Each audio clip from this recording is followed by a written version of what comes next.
Dito sa bayan ng Paracale sa Camarines Norte, hindi maikakailang mayaman ang kanilang karagatan, kagubatan at mga kapatagan. Pero ang tunay na taglay nitong yaman, nagkukubli sa kaila-ilaliman. Dito na tayo ngayon sa loob ng Binahang Bayan at ang ating pupuntahan ngayon yung mining site ng samahan ng mga minero ng Barangay Kasalugan.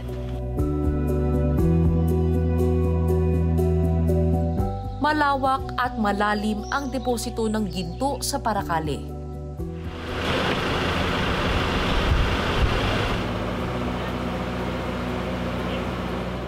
At para makuha ito, kinakailangang pumanaog sa mga shaft o hukay na gaya nito. May flashlight? Meron mo.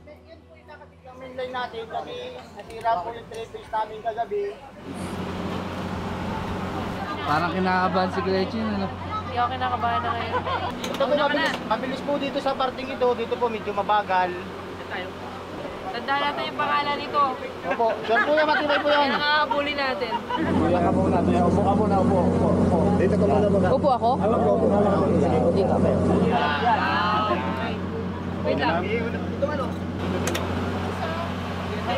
Dalo kami bitaw sa lubid, ma'am. Dalo kami po daw. Ma'am, dito lang po humarap, dito lang po humarap. Dito lang kamay, ma'am. Dito lang po humarap. 60 metro o kasing lalim ng gusaling may 17 palapag ang shaft na ito. Matabilis. Habang bumababa, papaliit din ng papaliit ang sumisilip na liwanag. Grabe, lalim na nito. Madilim, masikip, malamig.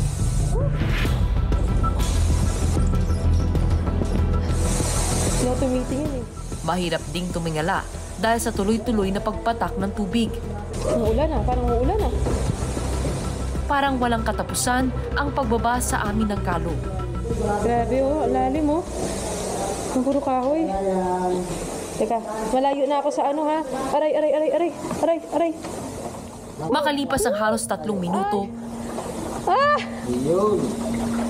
Parang walang katapusan. narating namin ang unang palapag ng mga tunnel.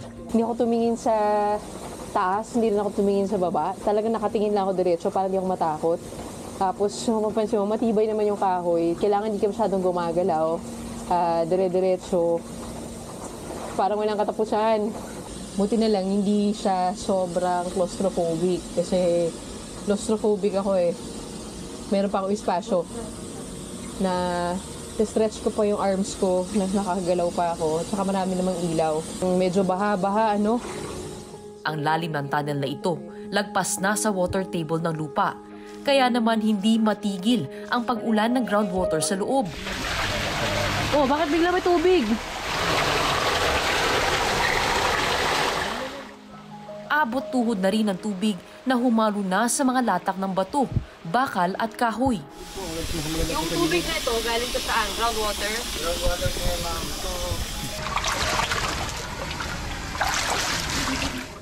Genset ang nagpapadaloy sa ngayon ng kuryente para mailawan ng mga butas at gumana ang kompresor ng hangin. Kung nagtataka kayo kung saan galing yung hangin dito, yan, itong mga blue na yan, yan yung nagsusupply mula sa taas. Papunta rito. So, lahat ng section ng minahan dito may ganyan. Buti na lang may hangin. Hangin, no? Sa isang tubo, dumadaloy ang hangin. Sa isang tubo, hinihigop naman ang tubig. Pati ang linya ng komunikasyon, dito rin dumadaan. Hello, alive. Alive ako, alive. Masakit din sa ulo dahil sa pagbabago sa pressure at sa amoy ng minahan. Parang amoy panis na kahoy. Fred, nag-iiba na yung amoy dito.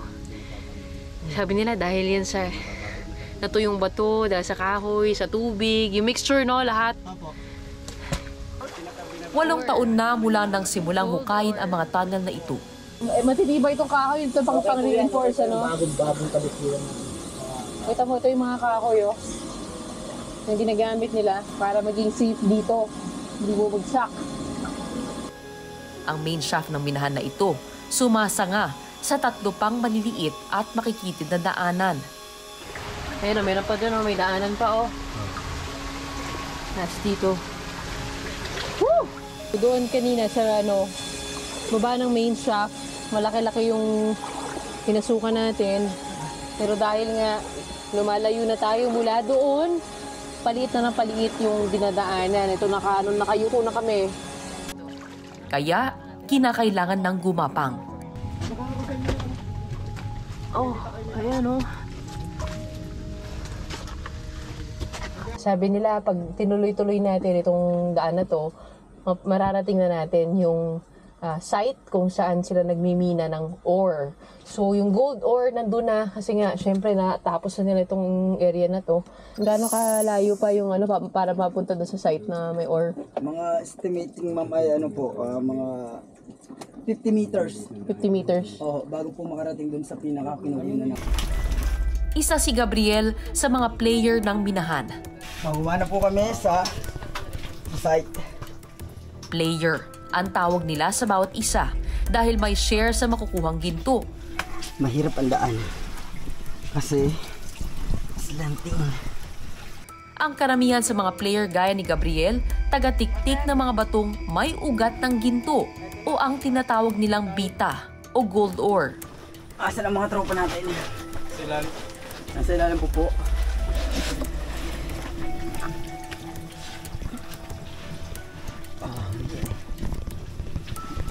Ang iba, nagsisilbing bantay at operator sa mga lagusan at sinisiguro ang kaligtasan ng lahat. Pagka kung may hihingin po sila, napunta pa po sa buhay. Ikaw ikaw in charge doon. Ito po ang aking kasama. 24 oras ang shifting ng mga minero sa tunnel na ito. Ito po yung pinaglalagyan namin ng bato. Dahil sa hirap din ng pag-ahon at lusong sa mga tunnel, dito na rin nagpapahinga ang iba. Tumatagal kayo dito isang araw? Opo. Kain, dito na. Opo. Ligo, dito na. Dito na rin po. Ha? Opo. Tulog, dito na rin? Dito na rin po. Nagduyan naman ba? May duyan! Hanip! Ano po namin dito, lingguhan po. Bayad? Sa mga magkano sa isang linggo? Sila po na 2K. 2,000? Ito po sila kumakain. Ito po yung destino. Pasa-pasahan na lang din ng pagkain.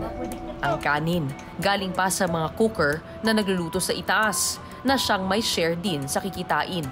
Ito po yung kinukunan namin ng ore.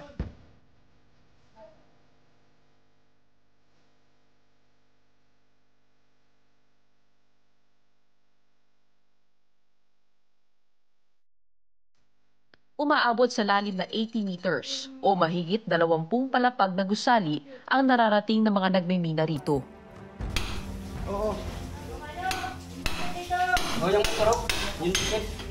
Parang mga dagang sumusuot-suot sa bawat sulok, makahanap lang ng mumunting kinang.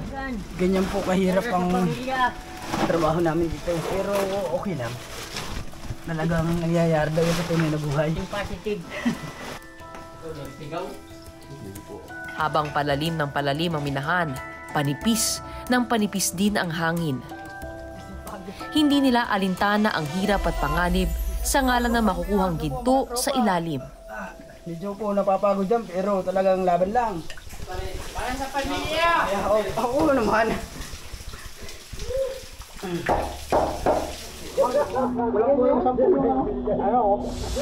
Eto na! Ayan na! Ito na yung ore natin na may ginto. Ang dami!